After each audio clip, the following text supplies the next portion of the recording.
They said the Vampire King had no shadow. Not in the way lantern light makes shapes on tavern walls, but in the way people whispered it when they thought no child could hear. That his feet did not belong to the earth, that the sun refused to recognize him, that he moved through daylight like a rumor moving through a crowd, never fully seen, yet somehow steering the whole room. In the border towns, mothers still hung garlic and silver charms above doors, more out of habit than belief because belief was heavier. Fathers checked window latches twice. In Greywick, the old pastor rang the bell at dusk, not to call for prayer, but to remind everyone to be indoors when the mist thickened. And always, in every warning and every folk tale, there was one name: King Aaron of Nareth. The world called him tyrant, feeder, plague, and a crown. It taught itself to fear him so completely that even ordinary life felt like a defiance. People told stories because stories gave shape to dread. It was easier to fear a face than a fog. Yet the strange thing, if you listened carefully, if you listened as though you didn't want to be convinced, was that the stories never lined up. One traveler swore the king drank a village dry in a single night. Another claimed the same village still stood untouched the next summer, with new roofs and fresh well stones.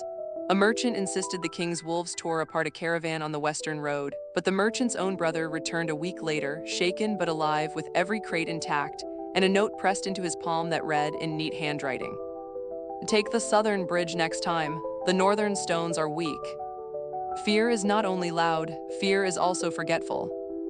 I first heard King Aaron's name when I was 10 and my mother was still alive, her hands smelling of soap and rosemary even when we had no rosemary to spare. Our village sat where the pine forest began, close enough to the old stone road to see passing wagons, far enough to pretend the world was gentle. When my mother died, quickly, quietly, as though her body had grown tired of holding her kindness, our neighbors were kind for a while. Then winter came, then kindness became something everyone needed for themselves. By 14, I learned to keep my head down and my needs smaller than anyone else's. I mended nets, gathered bark for the tanner, swept the schoolhouse when the teacher couldn't pay. I slept with one thin quilt and the feeling that I was always one mistake away from not belonging. That winter, on a night when the moon looked like a nail clipping, the first odd thing happened. I went to fetch water from the well after dark. I knew better, everyone did. But the day slipped away in errands and the buckets were empty and there was no one else who would do it.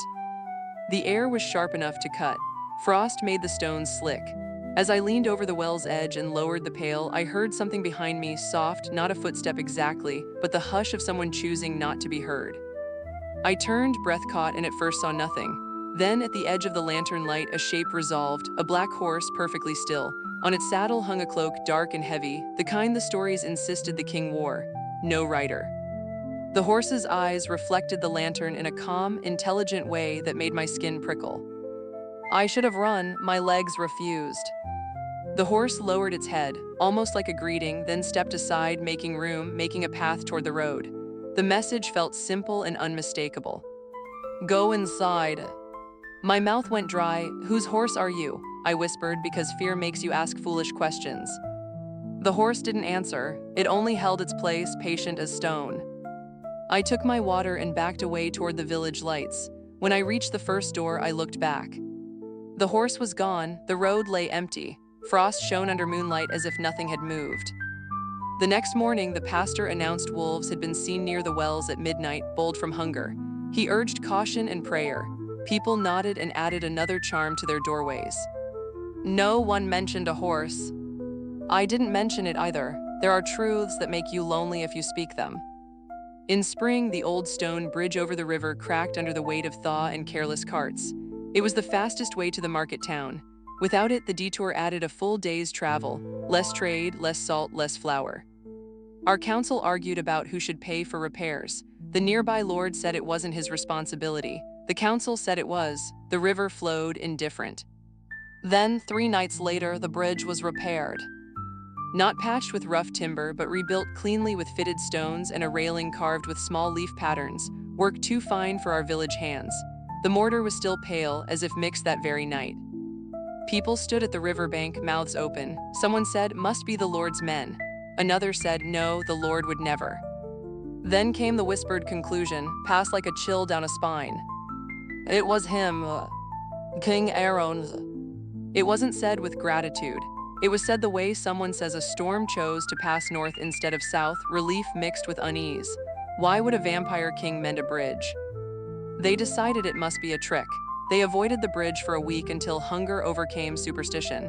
Then they used it, watching their own feet as if expecting the river to swallow them. Nothing happened, the bridge held.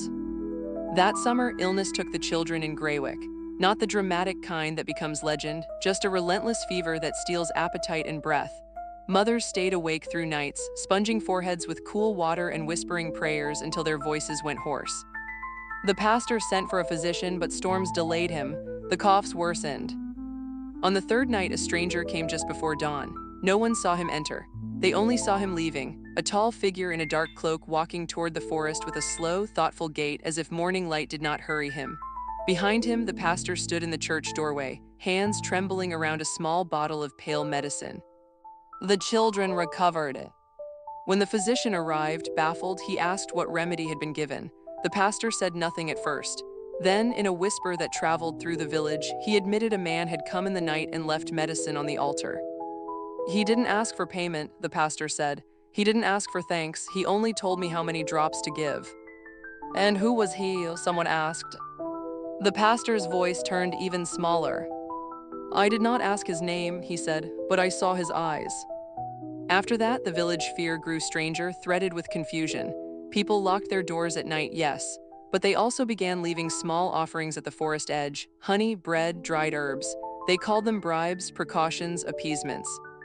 Yet every offering felt to me like a quiet acknowledgement that someone out there might be listening. My life went on in small ways. I grew older. I learned the shape of my days, work, meals, sleep, the ache of doing everything alone. Sometimes on forest paths, I felt watched, not like prey, but like someone stood behind me while I read, not wanting to interrupt. Once, after a week of relentless rain, I found dry kindling stacked neatly under my cottage eaves. My own woodpile had soaked through. I had no memory of cutting that much birch. I stared for a long time. No one in the village would have done it without taking credit. Kindness among the poor is often traded like coin. You give, you receive, you keep accounts.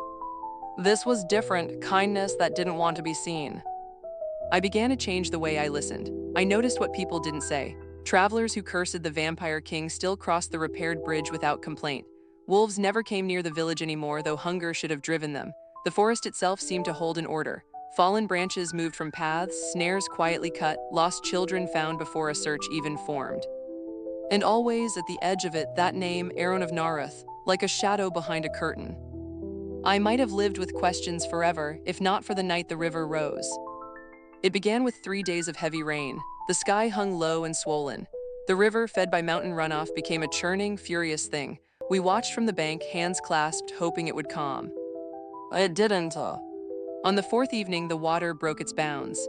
It spilled into the fields and surged toward the village. People ran to move livestock and drag carts to higher ground.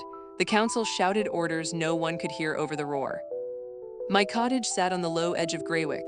I grabbed only a bag of flour, my mother's worn prayer book, and a shawl. Outside, water already poured down the lane. Shouts filled the air, mixed with the terrified bellow of animals and the crack of wood giving way. Then, through the chaos, I saw something that stilled me. At the far end of the lane, where the road dipped toward the river, lanterns appeared, dozens of them, moving steadily through the rain. They were carried by figures in dark cloaks, faces hidden. They moved with calm purpose, not rushing, not panicking, walking into floodwater as if it were only fog. Behind them came wagons, strong merchant wagons, wheels cutting through water without bogging down. Horses didn't shy from the current. The cloaked figures began guiding people toward the wagons, lifting children, steadying the elderly, taking bundles without a word. No one argued. Fear does not debate rescue. I stood frozen until one of the cloaked figures approached. He was taller than I expected. Rain slid off his cloak in sheets. When he raised his head, I saw pale skin, dark hair damp against his brow, and eyes not red or monstrous, only deep, tired gray, like storm clouds after they've emptied themselves. He looked at me as if he knew me. Leora, he said softly. My throat tightened. Who are you? He hesitated, gaze flicking to the rising water, the frightened faces, the collapsing fence down the lane. Then he chose honesty. Someone who can carry more than you can, he said. Come higher ground. My voice shook. Is this you, the king? He did not flinch. In the floodlight of lanterns, he looked weary, as if he had been holding something heavy for a long time. "Yes," he said, "but not tonight." Terror should have filled me. Some of it did, because old stories cling. But beneath it rose a steadier feeling, a strange relief, like finally naming the hand that had been steadying me all along. "Why?" I whispered. "Why help us?" His eyes softened. For a moment, he seemed less like a legend and more like a man standing in too much rain. "Because you are here," he said simply, "and no one deserves to be left to the river." He offered his hand, not grabbing, not forcing. His fingers were cool but careful. The touch held the difference between guidance and control. We moved to the wagons. His companions worked quietly, vampires, I realized, though the word felt wrong for how gentle they were. They spoke low and calming. No one was dragged. Children were wrapped in blankets. An old man who refused to leave his goats was given a rope and helped to lead them. At the hilltop, villagers spilled out, shivering, staring down as Greywick's lower lanes disappeared underwater. Someone began to cry, not from fear now, but grief. The king stood beyond the lantern circle, half-shadowed, looking down at the village the way someone looks at a sleeping child, tender, worried, unable to fix everything at once. The pastor approached, hands trembling, caught between fear and gratitude. "Why do you not take what you want?" he asked. "Why not let us drown?" Aaron lifted his gaze. No cruelty, no triumph, only quiet patience. "Because I remember drowning," he said. The words were so soft the wind nearly stole them. "I was not born a king," he continued, "nor a monster. I was a man once in a village like yours. The river took my sister when the bridge collapsed. No one could reach her. They watched, they prayed, they called it the will of the gods." He looked down at the floodwater glittering like spilled coins. "I promised myself," he said, "that if I ever had power enough to reach across a current, I would." The pastor's eyes filled. Then, smaller, harsher, the old belief tried to return. "You are cursed," he whispered. "You drink blood." Aaron didn't deny it. He only let the truth sit between them like a stone. "Yes," he said, "and I have spent centuries learning what it means to be hungry without turning it into someone else's punishment." He glanced toward the sleeping children. "Some nights I am not strong," he admitted. "Those are the nights I do not come near your homes." The pastor struggled for words that weren't a weapon. Finally, he bowed his head, not in worship but recognition. "Well, thank you," he said. The simplest phrase rippled through the watching villagers. A few shifted as if something inside them loosened. Aaron only inclined his head once, accepting thanks like another burden. Then he looked toward me. I don't know why I walked to him. Maybe because my mother taught me you don't let kindness stand alone in the rain. Maybe because for years I carried questions like stones, and now here was the hand that had been quietly emptying them. "You knew my name," I said. "I have watched your village for a long time," he replied. "That sounds frightening when you say it like that," I said, surprising myself with faint humor. He looked almost pained. "I am sorry." "It isn't frightening," I said softly. "Not to me." I lifted my chin. "Were you the one who left kindling by my door?" A pause. Rain tapped his cloak. I felt the weight of his caution, how admitting kindness could be used against him. "Yes," he said at last. "Your hands were cracked from cold. You kept working anyway." No one noticed things like that, not anymore. "And the bridge," I whispered, "and the medicine." "Oh yes." "Why me?" the question escaped. "Why notice me?" His expression softened, not into drama, but recognition between two people who knew what it meant to be overlooked. "Because you never left offerings out of fear," he said. "You left them because you thought someone might be lonely." My eyes burned. I remembered the jar of honey I'd once placed at the forest edge. I told myself it was superstition. The truth was, I imagined someone watching village lights from the trees, and I felt sorrow for him. "I didn't know," I said. "You didn't need to," he replied. That night, his companions built shelters and lit fires. They brought bread from the wagons. No one was sent back into the water. When morning came, the rain eased. Mist softened the flooded lanes into something almost gentle. Aaron stood beneath a pine as pale sunlight touched his face. It didn't burn him, he didn't vanish.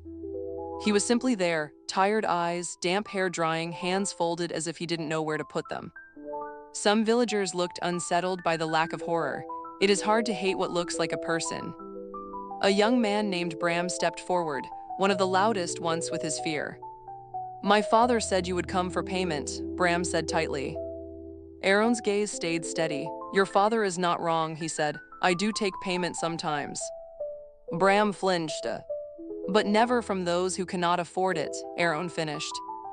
Bram swallowed hard. I'm sorry, he said, for the stone. Aaron blinked once, then nodded. Thank you for saying so. Not dramatic forgiveness, just an acknowledgement like accepting water after a long walk. That evening, when fires burned low and people finally slept, I found Aaron alone at the hill's edge, looking down at the village. You could ask them to stop fearing you, I said. He exhaled softly. Fear is older than reason, he replied. In some ways, it keeps them cautious, it keeps them alive. That sounds like someone who stopped hoping, I murmured. I have not stopped hoping, he said, turning his head toward me. In moonlight, his eyes looked almost silver. I have stopped demanding, there is a difference. We listened to the river for a while. When I was first made what I am, he said quietly, I believed kindness would be wasted on me, that it would make me weak, that it would invite betrayal.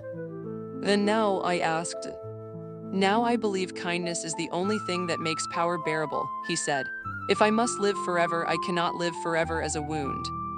I thought of my mother, how she made our small life bearable without having any power at all. Maybe kindness wasn't softness. Maybe it was shape, what kept strength from becoming something cruel. And each time the village heard of such things, there was a pause, a small, thoughtful silence. In that silence, the truth lived. That the world could fear him and still be protected by him. That a crown could rest on a head bowed in restraint. That goodness could move unseen, not because it was weak, but because it was choosing, again and again, not to become what people expected. Years later, when children asked me if the Vampire King was real, I would say yes. And when they asked if he was terrible, I would look to the forest line, pines dark and patient against the sky, and answer carefully. He is feared, I'd say, and he is lonely, and he is kinder than the stories can hold. Then I would add, because it mattered, they understood the world they were inheriting. Do not confuse fear with truth. Sometimes the gentlest hands are the ones no one dares to look for. And in the quiet that followed, fire crackling, night pressing softly against windows, it always felt as if the forest listened. As if somewhere beyond the trees, a king without a shadow stood guard over a sleeping village, never demanding to be loved, only choosing silently to protect what others feared he would destroy.